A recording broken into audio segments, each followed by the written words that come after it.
Hello बच्चों, आइए हम सभी लोग आज शब्दालंकार का तीसरा भेद श्लेष अलंकार को पढ़ते हैं। ठीक है, श्लेष अलंकार को पढ़ने से पहले हम श्लेष अलंकार का अर्थ समझ लेते हैं कि श्लेष का अर्थ क्या होता है। श्लेष का अर्थ चिपका हुआ होता है, अर्थात जहाँ कोई शब्द एक ही बार आया हो लेकिन उसका एक से अधिक अर्थ निकले, वहां श्लेष अलंकार होता है। क्या परिभाषा कहती है? जहां कोई शब्द एक ही बार आया हो लेकिन उसका एक से अधिक अर्थ निकले, वहां पर श्लेष अलंकार होता है। सरल शब्दों में हम कह सकते हैं कि जहां एक शब्द अनेक अर्थों में प्रयोग किया गया हो, उसे हम क्या कहेंगे? श्लेष अलंकार।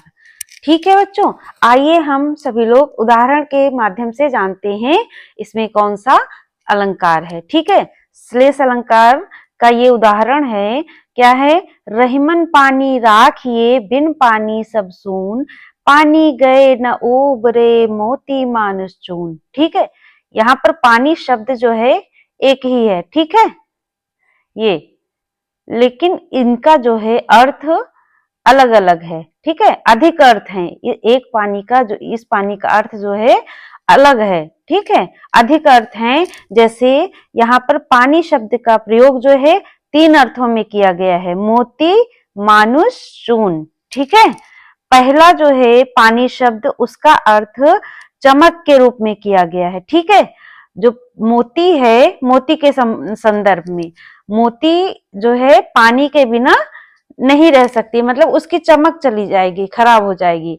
उसी तरह से दूसरे पानी का अर्थ है प्रतिष्ठा या इज्जत।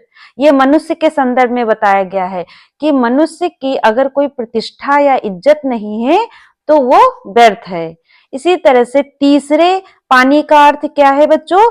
तीसरे पानी का अर्थ है जल, चूने के संदर्भ में। ठीक है, जल जो है चूने के संदर्भ में, मतलब कि चूना जो होता है जल के बिना नहीं रह सकता है। ठीक है, अगर जल चूने में नहीं होगा तो चूना सूख जाएगा।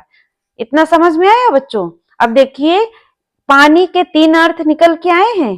ठीक है, परिभाषा भी तो यही कहती है कि जहां पर कोई शब्द एक ही बार आया हो लेकिन उसका एक से अधिक अर्थ निकले, तो वहां पर श्लेष अलंकार होता है, चिपका हुआ अर्थ होता है।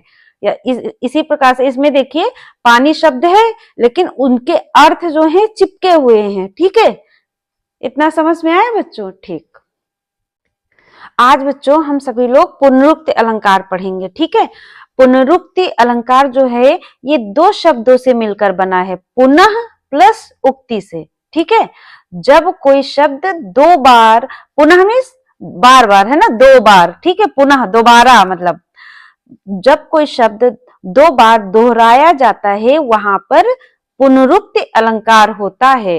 पुनरुक्ति अलंकार की क्या परिभाषा है, क्या पहचान है, कैसे हम पहचानेंगे बच्चों?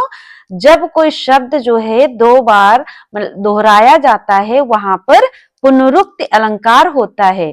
जैसे उदाहरण के माध्यम से हम लोग समझेंगे, ठुमक की ठुमकी। ठीक है, ये शब्द जो है दो बार आया है ना, ठुमक जो है शब्द दो बार आया है। रुन झुन धुनी सुनी। ठीक है, ये शब्द जो है दो बार दोहराए गए हैं, इसलिए यहाँ पर कौन सा अलंकार है बच्चों? पुनरुक्ति अलंकार है। ठीक है,